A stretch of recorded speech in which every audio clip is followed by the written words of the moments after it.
আসসালামু আলাইকুম এভরিওয়ান, আশা করি আলহামদুলিল্লাহ সবাই ভালো আছেন। আমরা আজকে আদা লাগানোর প্রস্তুতি নিচ্ছি। আমাদের পরিকল্পনা অনুযায়ী আমরা কৃষি অফিস থেকে এবার 30 বস্তায় আদা চাষের একটা প্রকল্প পাইছি, একটা প্রজেক্ট পাইছি। দেখা যাক, আদা চাষের অনেক চিন্তা ভাবনা ছিল যে আদা চাষ করব, কিন্তু এইভাবে হয়ে ওঠেনি। তো আমাদের স্থানীয় কৃষি উপসহকারী শফিকুল ইসলাম ভাই হঠাৎ করে ফোন দিয়ে বললো যে ভাই আদা চাষ করবেন নাকি। আমি বললাম ভাই ইচ্ছা তো আছে আদা চাষ করব, তো কি করতে হবে। তো সে যে প্রসেসগুলো ছিল এগুলো করতে বললো, এই প্রসেসগুলো কমপ্লিট করলাম। তো আমরা ওখান থেকে কৃষি অফিস থেকে একটা ছোটো একটা প্রদর্শনী পাইছি, 30টা বস্তা আদা চাষ করতে হবে। তো আমাদের যে এই যে জায়গাটা দেখা যাচ্ছে এখন আমাদের যে চাষা পরিষ্কার করতেছে, এই জায়গাটা একেবারে পরিত্যক্ত জায়গা করেছিল। এখানে মোটামুটি রোদ লাগে, আবার ছায়াও থাকে। চিন্তা করলাম যে এই জায়গাতে আমরা আদার বস্তাগুলো দিব। আমি শুনছি যে আদা একটু রোদ একটু ছায়া এরকম পরিবেশটাতে ভালো হয়। অর্থাৎ আদা চাষ বিষয়টা হচ্ছে পরিত্যক্ত জায়গাগুলোতে, যেগুলোতে তেমন কিছু হয় না। যে জায়গাগুলোতে তেমন কিছু হয় না সেখানেই কিন্তু এই কাজগুলো করে, মানে আদা চাষ করা যায় শুনছি। এই জন্যই একটু এই জায়গাটা নির্বাচন করলাম। এটা জঙ্গল ছিল, যেটা পরিষ্কার করে ফেলতেছি। আর এই পাশটাতে গতকালকে আমরা পেঁপে লাগাইছি, এই ভিডিওটা আমি আপনাদেরকে দেখেছি যে আমরা কী জাতের পেঁপে লাগাইছি। এর পাশে আমরা আদাটা করবো ইনশাল্লাহ, এবং এখন আগে সাফ করা হচ্ছে। পুরো এরিয়াটা সাফ করি, সাফ করার পরে আমরা আদার বস্তায় প্রথমে কী কী দিয়ে বস্তা রেডি করবো সেটা ইনশাল্লাহ আমি আপনাদেরকে দেখাবো, এবং কী প্রসেসে আদা লাগে সেটা ইনশাল্লাহ দেখাবো। অল্প কিছু সময় আগে এই জায়গাটা কতটা জঙ্গলে পরিপূর্ণ ছিল, অনেক আগাছা ছিল। মনে হচ্ছিল যে আমাদের আদা লাগানোর জন্য যে প্রপার জায়গাটুকু প্রয়োজন সেই জায়গাটুকু মনে হয় হবে না। কিন্তু আমরা প্রায় 1 ঘন্টা প্রচেষ্টার পরে 3 জন মিলে এই জায়গাটা পরিষ্কার করছি। মার্শাল্লাহ অনেক সুন্দর জায়গা হয়েছে, এবং আদা লাগানোর জন্য যে মোক্ষম যে জায়গাটা অর্থাৎ উপযুক্ত যে পরিবেশটা সেটাই মনে হচ্ছে আমি পেয়েছি। কেননা এখানে 2-4টা গাছ আছে, গাছের ফাঁক দিয়ে সূর্যের আলোটা এখানে পড়তেছে, আবার দুপুরে রোদটা পড়বে, মোটামুটি একটু ছায়া একটু রোদ জল, একটা পারফেক্ট একটা জায়গা হয়েছে আমার মতে। আর এই জায়গাতে বাড়ির যত ধরনের ময়লা আবর্জনা ফেলা হইতো দীর্ঘদিন ধরে ফেলার কারণে এই জায়গাটা একেবারে পরিত্যক্ত হয়ে গেছিল। এই জায়গাটা আমরা এখন পরিষ্কার করতেছি, এই যে জঙ্গলগুলো ফেলা হচ্ছে। এখানে মজার একটা বিষয় আমরা পাইছি, বাড়ির পরিত্যক্ত ময়লা ফেলতে ফেলতে এই জায়গাতে এখন পর্যাপ্ত একটা এক কথা বলা ছিল কম্পোস্ট সারের মতো পরিবেশ সৃষ্টি হয়েছে। মাটির সাথে বিভিন্ন গাছপালার পাতা, জঙ্গল টঙ্গল, উঠান ঝাড়ু দেওয়া যে পাতাপুতি ছিল এগুলো ফালানোর পরে এই জায়গাতে একটা ভালো একটা সার পাইছি আমরা। এই মাটিটা দিয়ে আমরা আমাদের আদার বস্তাটা রেডি করবো ইনশাল্লাহ। এই যে এখানে এটার মধ্যে অনেক আছে। দেখো সাইডে সাইডে সাইডে দেখো, এটা গুছান।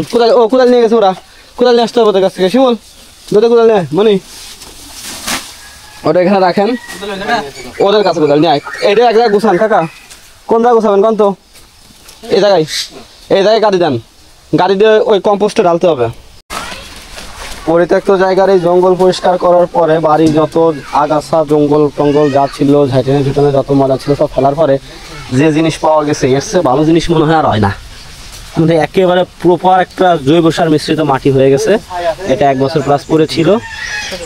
এটা আমরা অনেক সাবধানতার সাথে পরিষ্কার করছি, কারণ এর মধ্যে অনেক কাজ টাছ ভাঙা ছিল, অনেক কারণ বাড়িতে তো অনেক কিছু থাকে জানেন। এটা পরিষ্কার করার পর এর সাথে আমরা আরও 1 বস্তা জৈব সার মিশাবো 40 কেজির। আর ওইখান থেকে 1 বস্তা ছাই, শিমুল 1 বস্তা ছাই নিয়ে আসো। যে এখানে ওজন কম আছে, দেখো উঠাইতে পারবা। জৈব সার দেবো কাকা, এটা পুরোটা দিয়ে দেবেন। দেওয়ার পরে মাটি দিতে হবে, হ্যাঁ 10 থেকে 12 গাবলা মাটি দেবেন এর মধ্যে। আর এটা তো যথেষ্ট মাটি আছে, তারপরেও মাটি দিতে হবে, নাহলে কম হয়ে যাবে। পুরো 1 বস্তা জৈব সার, এটা ভার্মি কম্পোস্ট না, এটা বানানো একটা জৈব সার মনে হচ্ছে। আমাদের ভার্মি কম্পোস্টটা দিলে ভালো হতো। এটা তো মনে হচ্ছে গোবর পানিতে ভিজে পাড়া এটা বানাইছে চাইলে। যাক জৈব সার 1 বস্তা দিয়ে দিলাম, এটা গ্রেট কম্বিনেশন হচ্ছে। এবার ছাই দিয়ে দেন, একেবারে পুরা জমানো ছাই।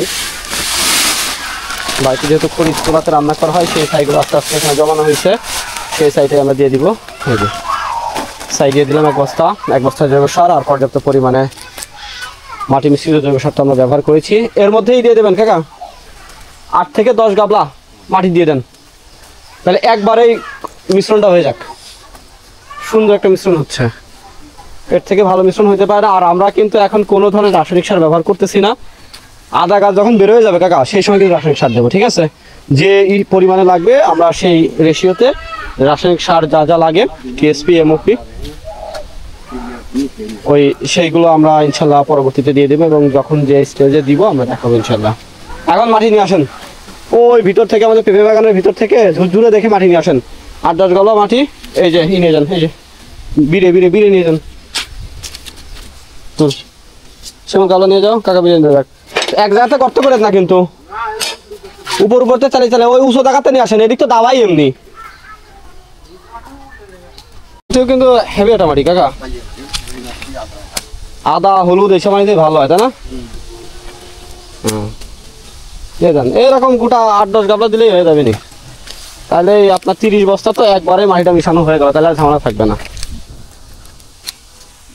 মাটি চলে যাচ্ছে।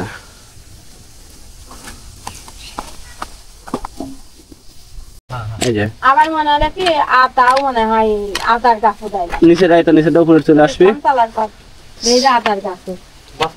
সিমেন্ট আর বালি যেভাবে মেশানো হয় ঠিক সেইভাবে আমাদের প্রত্যেকটা উপাদান মেশানো হচ্ছে। যে মাটির সাথে সুন্দর মতো 2 কাপ দিলে মানে ভালো হবে, মাটির সাথে মিশে যাচ্ছে সুন্দর মতো। 2 কাপ দিলে ভালো হবে না? আর সেগুলো তো অভিজ্ঞতা আছে এই বিষয়ে, কারণ সেগুলো রাজমিস্ত্রির কাজ কাম করছে অনেক, বলার কিছু নেই। মানে ডালাই মাখানো আছে না, সিমেন্ট না ছাই, সিমেন্টের মতোই দেখা যাচ্ছে, এটা ছাই। মাটির সাথে ছাই এবং জৈব কম্বিনেশন দেওয়ার পরে কালারটাই চেঞ্জ হয়ে গেছে কেমন যেন। আর এই যে বস্তা, টাকা বস্তা সাইজ দেখেন আমাদের, এই যে এইখান থেকে ধরেন এটা ধরেন। আমরা 25 কেজি যে মিনিকেট চালের বস্তাগুলো আছে না, আমরা সিমেন্টের বস্তা না দিয়ে এই বস্তাগুলো ব্যবহার করতেছি। বস্তাগুলো অনেক ভালো এবং ওরা অনেকদিন লাস্টিং করে, সহজে নষ্ট হয় না, একটু পলিথিন টাইপের তো। এই দেখেন, এই যে বস্তার মধ্যে গ্যাপ আছে, খেয়াল করছেন? এই যে বস্তার মধ্যে ফাঁকা আছে না, এই পানি, অতিরিক্ত পানি গ্যাপ দিয়ে বাড়ায় যাবে। এটা ফুটা করার কোনো প্রয়োজনই নেই। এটা পলি বস্তা হলেও ওটা বের হয়ে যায়, থাকে না। আর তারপরে যদি মনে হয় পানি থাকার সম্ভাবনা আছে, একটু ফুটা করে দেবো না। বিসমিল্লাহির রহমানির রহিম। প্রথম বস্তা ভরা হচ্ছে, সুন্দর করে ভরবেন, ভিতরে যেন ভালো টাইট হয়, গ্যাপ যেন না থাকে। প্রথম বস্তা ভরা কাজ শুরু হয়ে গেল।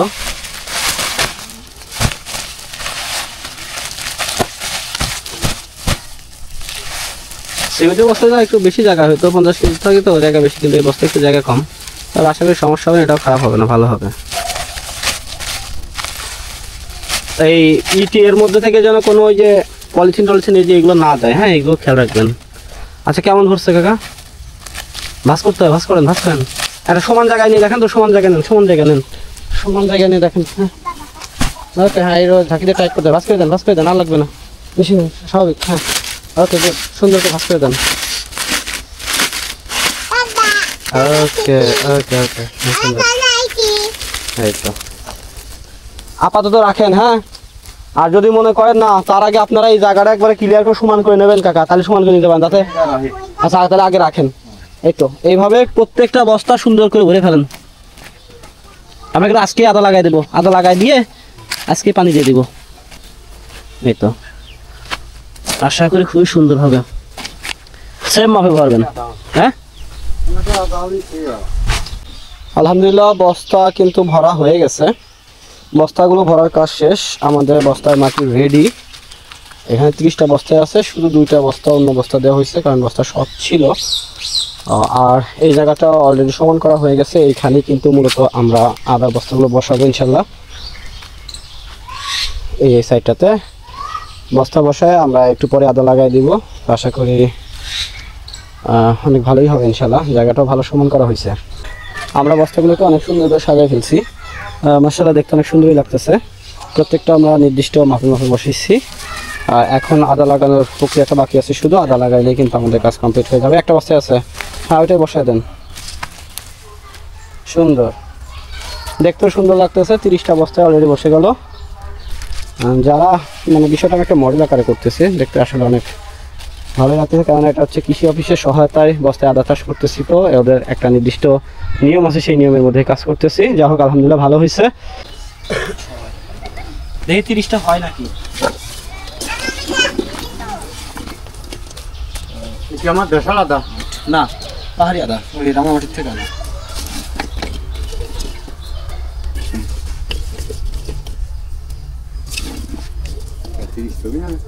আর তো কথা তুমি ডাবল না, বেশি দিচ্ছি, এগুলো ভাঙা তো। আদা যা আছে সবই লাগাই দিব, বুঝলেন নাই? মানে আদা অনেক সময় মিস হয় বলে দু একটা মারা যাইতে পারে। হ্যাঁ, এর জন্য বেশি বেশি করে কন্দ লাগাইলে আপনার কোনো রিস্ক থাকে না। মানে এই যে চোখ দেখে দেখে এইভাবে সুন্দর করে মিলাই দিতে হবে। ওই 4-5 ইঞ্চি নিচে, মাটির থেকে 4-5 ইঞ্চি নিচে লাগাবেন। আদাটা কমপ্লিট হয়ে গেল।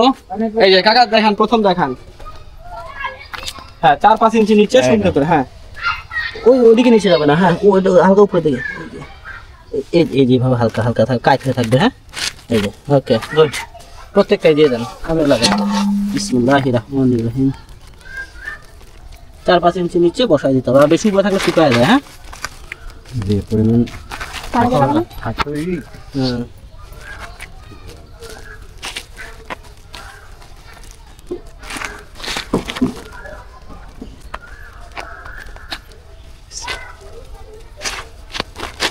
ওকে ফাইন লাগাবেন। আচ্ছা, হ্যাঁ। আজকে আর পানি দেবো না, পানি মনে হয় 2 দিন পরে দিলেই ভালো হয় না কাকা? কারণ মাটির রস আছে না, পানি। হ্যাঁ হ্যাঁ হ্যাঁ, সেটাই বলতে চাচ্ছিলাম যে বেশি রস হলে পুষে যাবে না, আজকে দেওয়া যাবে না। আজকের মতো আমাদের আদা লাগানোর কাজ শেষ হয়ে গেল। আর যেহেতু আদা আমরা কি প্রসেসে লাগালাম সব কিছুই দেখানোর চেষ্টা করেছি, কোনো কিছু গ্যাপ রাখি নাই। নিয়মিত আপডেট আমি আপনাদেরকে দিব। আর বললাম যে মাটিটা ভেজা, এর জন্য আমরা পানি দিই নাই। পরবর্তীতে মাটি শুকাই গেলে ইনশাল্লাহ আমরা মাটিতে ঝাঁঝর দিয়ে বা মোটরের সিটার মাধ্যমে স্প্রে করে সুন্দরভাবে পানি দিয়ে দিব। আর অবশ্যই যারা আদা চাষ করবেন তারা কিন্তু অবশ্যই খেয়াল রাখবেন যেন আদার গোড়ায় অর্থাৎ মাটিটা বেশি স্যাঁতসেঁতে না হয়, কারণ স্যাঁতসেঁতে মাটিতে আদা কখনোই ভালো হয় না। আদার যে কন্ডটা থাকে, যে আদাটা থাকে, ওইটা পচে কিন্তু আদা গাছ মারা যায়। এদিকে কিন্তু খেয়াল রাখতে হবে। আর সকলের সুস্থতা কামনা করে আজকের মতো এখানে শেষ করছি। আসসালামু আলাইকুম।